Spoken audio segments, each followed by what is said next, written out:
Welcome and thank you for tuning in to the Visit the Northeast of Scotland podcast with me, your host, Jacqueline van den Akker. In today's episode, we're staying on the adventure sports topic and we're having a conversation with Steven Strathie, a keen adventure cyclist and outdoor sports enthusiast. Steven recently joined the board of directors of local adventure community Scottish Adventure, which was established in 2020. The group is made up of people who have a love of the outdoors and come together to participate in different cycling activities, but also have a genuine community feel by sharing stories, adventure experiences, and social elements to their rides. Scottish Adventure strongly believe the outdoors is for everyone, and all abilities are welcomed. The main objective is to get out there, slow down, and take in the wonderful landscape, and to enjoy the company of others. Good morning, Steven, and welcome to the podcast here at Grampian Escapes. And thank you very much for joining me today and telling us your stories around Scottish Adventure, your cycling and outdoor adventure cycling, and your love of Scotland. Can we start just giving us a bit of background about yourself and how you got into cycling? Sure. Yeah, first of all, Jacqueline, thanks very much for the opportunity. So yeah, I've been based up here for about 8 years. Done an awful lot of cycling up here on my own until recent times. A lot of cycling on the road. I've enjoyed that immensely, but 8 years is a long time to do that. I think it would probably be about 8 years and 40,000 kilometers. So I was looking for something different. I had bike packed solo on my own out to the Cairngorms. I had done coast to coast rides. Bike packing as well, but all on my own. And I guess I was seeking something a little bit more. I wanted to share in these adventures with people. I wanted to meet like-minded, people with like-minded mindset. I wanted to learn a little bit more. I felt I was at that point getting by sheer luck and maybe a little bit of determination. So I was looking to develop that and also to travel to new areas, to find new things. And a lot of that was driven by my experiences in lockdown, where you, I guess, explored your local area. And then when we started to emerge out of lockdown, you still had that mindset of exploration, didn't you? So it provided me, in meeting with Scottish Adventure, a springboard to meet those people, to be in amongst that mindset and to help people plan, share my experiences, but also hear other people's experiences and where we might go, what we might do, the means in which we might do that. Could it be on a road bike? Could it be on a gravel bike? Could it be on a mountain bike? Would we be overnighting? Would we be simply riding for a coffee? Sometimes in the evening we'd be just riding for a pint. I don't know. But all of that appealed to me. And the prospect of connecting not just the Northeast, but I guess the country as a whole, again, that appealed to me too. How do you find the difference between cycling on your own and now cycling within a group? Has that changed the way you ride? I think so. I think first and foremost, most of the people I ride with would probably tell you the kilometres go a lot faster. You don't look down at your bike computer. You're a little bit more engaged. In the ride itself, you get to learn a little bit more about people. You ride at a slower pace because you want to keep a conversation going, And I think it's kind of hard to ride a bike and operate a phone and text someone or scroll through social media. You tend to get more of a person's attention, I think, when you're on a bike and you're riding side by side, and particularly if you're off-road, when you don't have to necessarily worry about traffic. And yeah, you can take time to make time, I guess, on the bike. That's what I found. Mm-hmm. So you've recently been appointed to the board of directors of Scottish Adventure, so congratulations for that. Can you tell us more about what Scottish Adventure means? Because you were, I think, Scottish Adventure Cycling to begin with, and that's rebranded slightly, or did I misinterpret? It's been a very conscious move by us. What we realised, I guess, if I might go back, so the directorship came about through just being out riding with Roy, very much understanding through those rides that we shared the same vision. Me being very enthusiastic about that, and Roy bouncing off that and taking away ideas. And we started to create a number of things, events on the back of that. We started to have a number of initiatives came out of those rides. So it's all very much ride driven. And then we looked to kind of formalize that partnership and me becoming on board and being an office bearer in the organization. So that was the first aspect of that. Getting back to then the branding, we did start off as Scottish Adventure Cycling, but what we realized, and getting back to my previous point about conversations with people, is we don't just cycle with cyclists. We actually cycle with hill walkers. We cycle with runners. I happen to do wild swimming and also stand-up paddleboarding with my family. So we quickly realized that, cyclists are not just cyclists. They're more than that. And not only that, in the Northeast, and indeed countrywide, there's such a vast natural resource to enjoy adventure. Mm-hmm. So if we're onto something, and I think we are onto something in terms of building a collective, why not give yourself the opportunity to expand that? And if you're an enabling organization, why necessarily turn people off by letting them think that you're just only interested in cyclists, that you're only interested in road racing or time trials or riding as fast as you can from A to B? That's not really what we're about, Jacqueline, to be honest with you. Fundamentally, we want people to get out. We want them to enjoy the outdoors. We want them to enjoy Scotland. And we're trying to link various different businesses as well that are involved in adventure and Scottish adventure.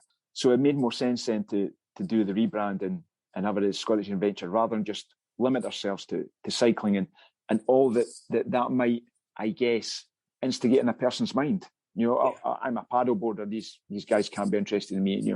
I well swim. This is not for me. I'll just skip past it. Mm-hmm. Where in effect I was actually on a ride on Friday there, and one of the other riders there was trying to convince me. And it was a typical Scottish autumn day. The rain was horizontal, but he was trying to convince me that I should jump into this loch with him. He wanted to go into this loch and go swimming. And we were at the end of a 6-hour bike ride into the wilds of Scotland. And he said to me, "That loch looks so good. We need to go in. Steve, we've got to go in." And I'm like, Colin, that's the last thing I want to do right now because I'm soaking anyway. But I took his point. He wanted just that little bit more. We'd had such good fun. Yeah. He wanted a little bit more. He was wanting the cherry on top of the cake, wasn't he? So that's what we hope to do. And and some of the routes as well we do, because we are going off the beaten track. We end up pushing our bike and hiking with our bike anyway. So why wouldn't we seek to involve that as well? So that's why there's been a kind of conscious rebranding there and a renaming of the organisation to be Scottish Adventure. Yeah, it's much more inclusive that way to all different outdoor adventure sports, isn't it? Yeah, I think so. And at our heart is an underpinning point of enabling.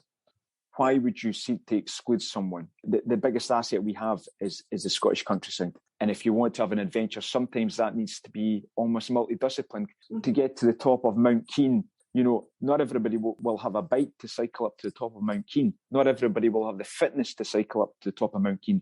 But some people could cycle to the base of Mount Keene and they could ditch their bike and walk up it. Some people would prefer to run it as well.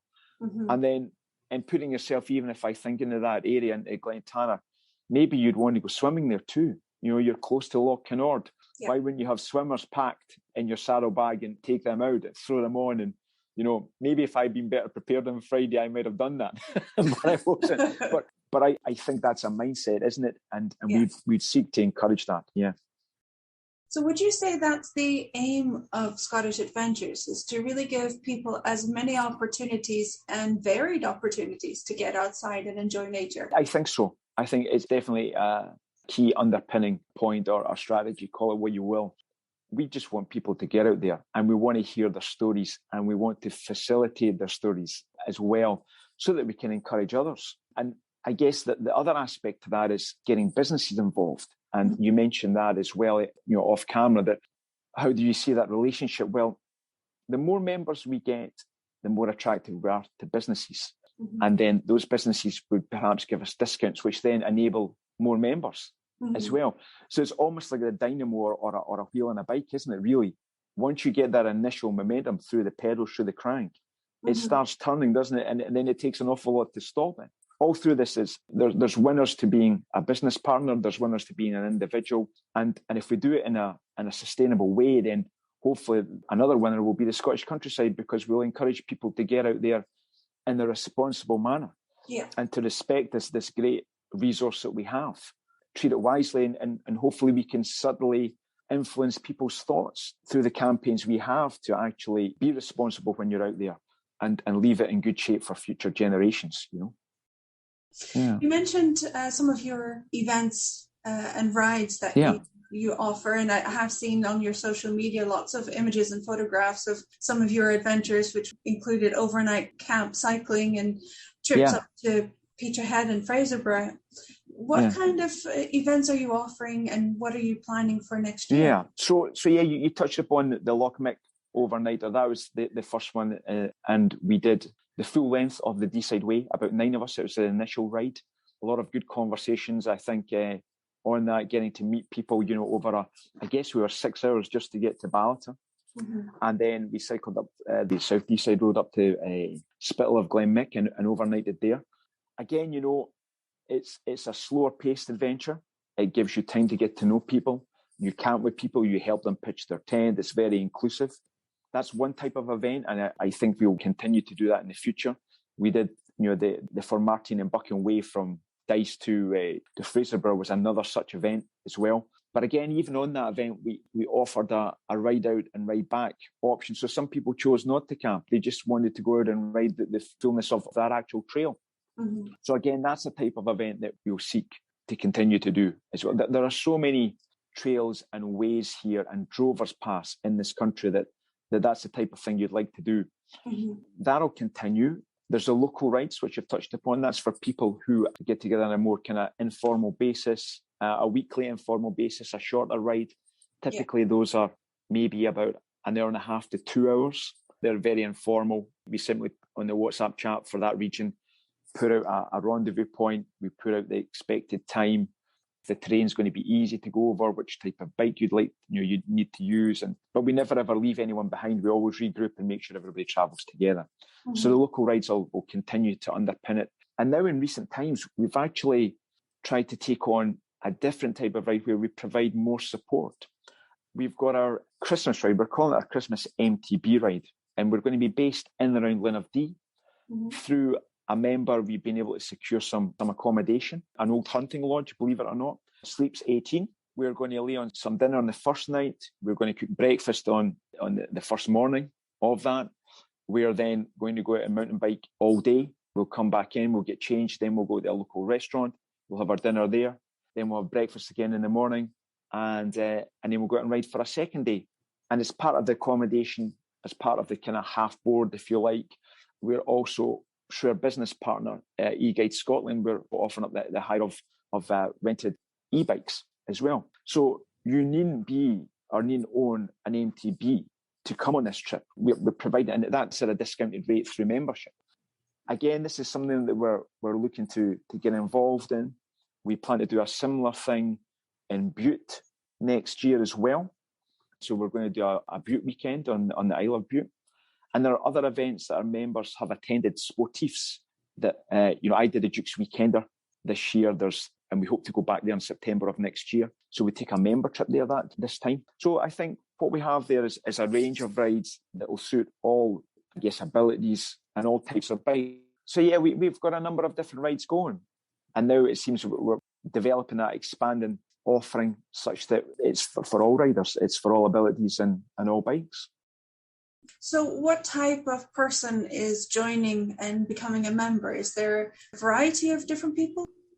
Yeah, I think what we've seen throughout the start is that there are a number of different types of riders. So we've drawn membership from the mountain bike community, from the road bike community as well.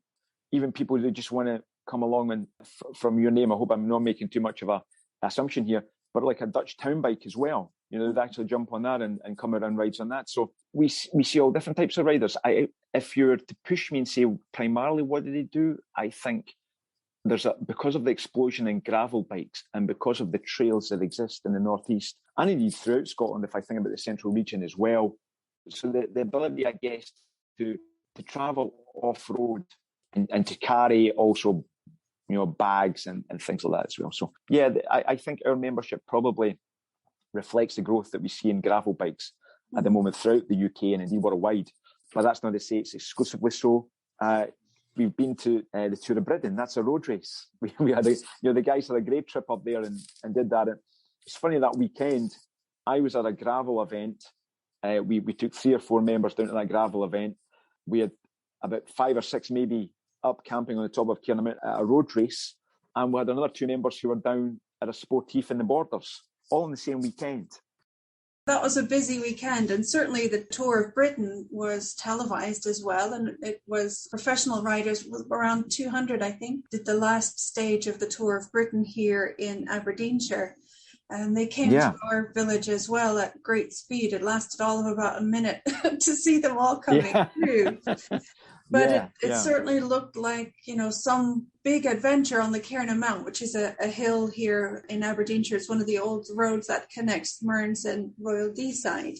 But there was quite an encampment there at the Cairn Mount to watch the riders coming through. There certainly was. And if you think about what went on there, it encapsulated a lot of what we're about. The guys rode out along the Deeside line the evening before. They then had a very social and, as I understand it, forthright dinner at the Douglas Arms Hotel. They then cycled up with their bike packing gear to then camp in the middle of the night to then watch a road race come through. So you have that elements of more than a community, of an organisation that want to take its time to have dinner the evening before, to have a few drinks, to then cycle up the road with tents, to then camp and have breakfast together and watch this race come through. Some of them were on gravel bikes, some of them were on mountain bikes, but they were travelling to see a road race. But in travelling to see that road race, they wanted to enjoy each other's company. They wanted to be social with it. And they wanted a little bit of adventure by camping out on the summit of a local and well-known hill to watch a road race come over and enjoying that atmosphere, cheer on these professional riders. You had the world champion pass over the top of the Cairn Mount, which I think's incredible. You had Julian Alaphilippe, and he's subsequently retained his world title. You had Wout van Aert, who won on the beach in Aberdeen, but who also is the same rider that won on the Champs-Élysées this year, won on the Mont Ventoux this year, won a time trial. Quite frankly, I think that's incredible that they would come right over the Cairn Mount, right through Aberdeenshire. My wife and daughter, as I was away at that sportif, my wife, daughter and son, they photographed Wout van Aert, so the winner on the Champs-Élysées, following Julian Alaphilippe in his rainbow jersey. And Julian Alaphilippe is following Mark Cavendish, who is obviously well known to British cyclists and is, I think, now the joint record holder of Tour de France wins, all going past the bottom of my road. What an incredible advert for the city. What an incredible advert for Aberdeenshire. And as I understand it, it's coming back next year. My goodness, isn't that fabulous? That is a fantastic result of hosting such an event. And it seems to me that over the last few years, there have been quite a few cycling events. We had, must have been what was pre-COVID, so 2019, we had the cycling event in the city of Aberdeen as well. It must be quite a nice feeling and a sense of accomplishment to see some of these bigger events coming up into Scotland and into the Northeast. I think it's incredible. And there's never been a better time, I think, to be involved in Scottish cycling and Scottish adventure. I firmly believe in that. I couldn't see the race on the Sunday, but I listened to the commentary coming back. And this experienced Tour de France commentator that described the landscape over the Cairn Mount as being akin to Mont Ventoux. What a feather in our cap. What an advert for the region. And I think to be involved in it, if you think all that Aberdeenshire can offer in attracting an event of that type. And as you mentioned, the earlier event in 2019, that, as I understand it, that was a city centre criterium. So again, a different type of racing, so well supported. And I think we've got very enthusiastic locals and residents who love to see an event coming in. And I think if that then inspires them to go out and ride in the area and support local businesses, if it brings visitors to the area to support local businesses and showcase this great little corner of Scotland we have, then I think that's a powerful, powerful thing. And I'm only too glad that we're involved in it as a not-for-profit to help facilitate that. There are different cycling groups, so there's something for everyone. There's road cyclists and people who really go for distances and times. But it's nice to have something like Scottish Adventure, which has a strong social element and community element around it as well. There are opportunities to do different types of events, not only in terms of cycle destinations and cycle routes, but also in style in terms of the socialness and the community around it, and being able to incorporate different activities within your cycling. So there really is something for everyone here within the Northeast. I think so, yeah. So what do you hope to see in the future, both in outdoor adventure sports and in outdoor cycling within Scotland and the Northeast? I think for us immediately, obviously the aim would be to grow, to enable more people to, I guess, primarily cycle, because that's where our strength lies, but we do other things, of course. Mm-hmm. In the Northeast, we've had a lot of success in the Northeast because we've grown from there, but we'd like to replicate that model and see that level of engagement in the Central Belt. We'd like to see it in the Lothian and Borders, in Strathclyde, in the Highlands and Islands, Dumfries and Galloway, all those areas. And I think even in particular in Strathclyde, to be honest with you, because you may well be aware, but in 2023, the UCI World Championships comes to Glasgow. Now, that's great for Glasgow. It's great for the west of Scotland, but it'll also be good for Scotland as a whole. And I don't know if you're aware, I'm sidetracking a little bit here, and I will get back on point, I promise. But but this will be the first time where there'll be road cycling, there'll be mountain biking, there'll be track cycling, but more than that, there'll be paracyclists involved. That will happen at the same time in this country, in this region. So we would like to support that. We'd like to take this successful Northeast model of enablement and put it in the West Coast and see it grow from there in time for this event. So we can have a number of cyclists and out there and enjoying Scotland, and what better way of increasing enablement by having cyclists of all types of abilities. Paracyclists is involved as well. I mean, I think it sounds fantastic, to have a paracyclist go over the road race course. I think that's excellent to see that and support that, and to see our recent Olympic coverage to realise that we're all glued to these superhumans as they attempt their events. We all want to see more of it. I think that's incredible. In the broader scale, with membership, the more members we have, the more voice we have, the more we can make things better for primarily or initially for cycling, but also for the adventure community in Scotland, the larger the voice we have. And I think if you can include businesses in that and partner up with them, then we can get responsible adventure tourism. It's all very well a cafe starting up. People come along, they get a cake, they buy something from that shop, they ride along, they ditch that wrapper. That's not what we want to do. We want to encourage, I guess, responsible adventuring with responsible adventure partners, and individuals. So I think we would like to take this model. We'd like to grow it domestically in a cycling sense to start with, because that's what we know a lot of, but then broaden that out into adventuring, in all its forms. We've got a number, I've not mentioned this yet, but we've got a number of ski tourers within the group. We've got a number of hill walkers and climbers within the group. Imagine if we could take that model, that socially responsible, environmentally friendly model out and broaden it out beyond cycling into adventuring in all its forms in Scotland. I think that's the ultimate goal. And to have a voice, to be big enough to have a voice and to help shape the discussion, contribute to the discussion. I think I'd like to see that happen. I think we'd like to see that happen. That's certainly an ambitious goal, but I'm sure that you'll manage to get to where you want to be. Thank you. What would you say about encouraging people to come and join Scottish Adventures, or if they have any concerns, how would you bring them on board? How would you entice them? Yeah, I think that's the thing. I was once one of those people. And as I said at the start of our chat, I was fed up cycling on my own. I wanted more. If you flip that question, well, I was 8 years doing that. I was never compelled to join a club. Why wasn't that? When I think about that, I think about why I didn't do that. So I can put myself in the mindset of someone who's maybe a little bit reluctant to join our collective. And what I would say is, I guess, come along, join up, see how it is. We don't leave anybody behind. We don't have a race club. We're not interested particularly in going fast. A lot of the social media posts you'll see with me, we talk about a tin and a spin. On club rides, if we can call them that, weekly rides, I will take out a water bottle and strap a tin of beer in there because we'll stop midway round and have a drink. That's not an elite athlete. That's not what we are. We want to encourage all.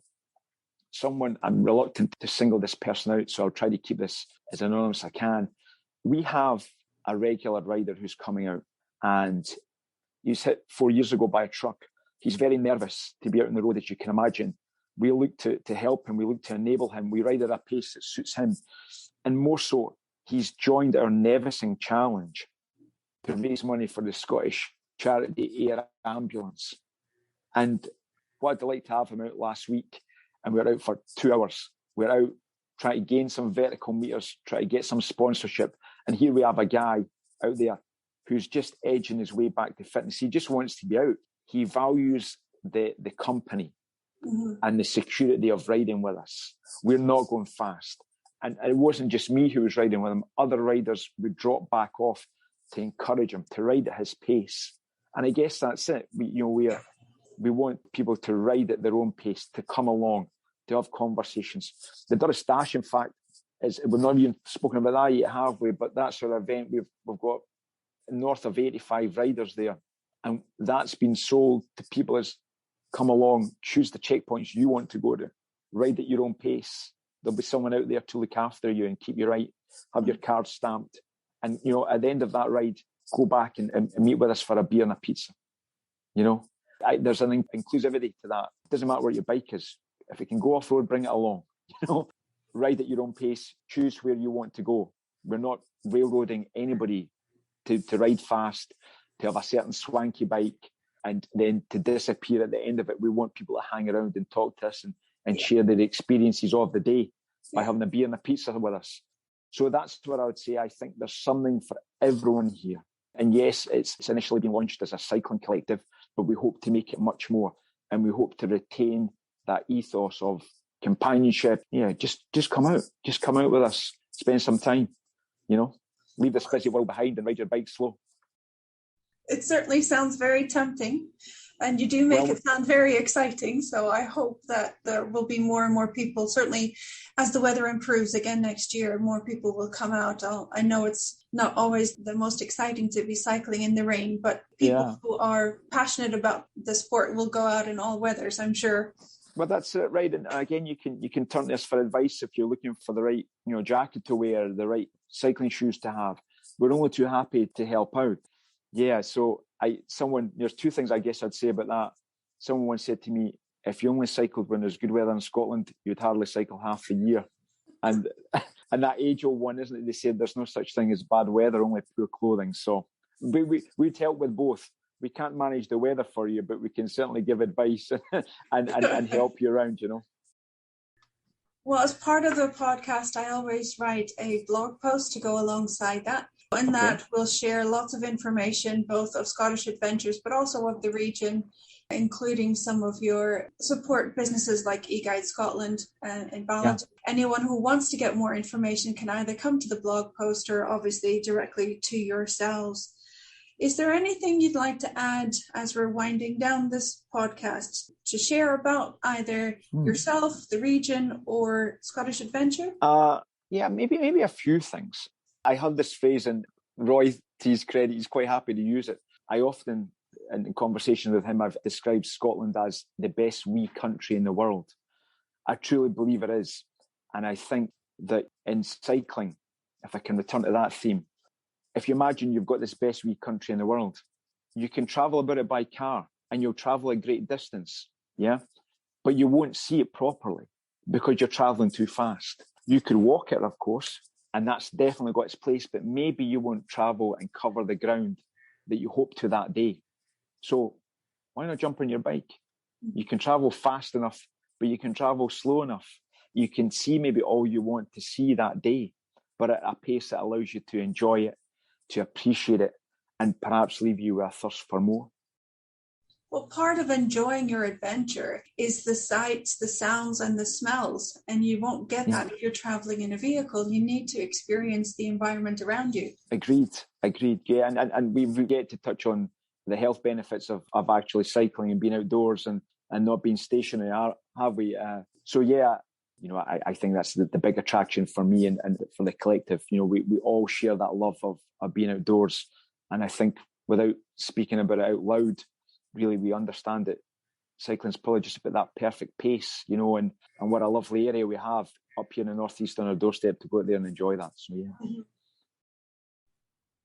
Well, thank you very much for joining me today. It's been a fascinating insight into everything that you do, and so nice to see that there's an opportunity for everyone to get involved in cycling and outdoor adventures, and that there's a social component to going outdoors and not necessarily striving for goals, but really enjoying the time in nature, doing an activity that you love, surrounded by people who are of the same opinion. Thank you very much, Jacqueline. Yeah, I appreciate the opportunity to speak with you today. It's been a pleasure. Thank you very much.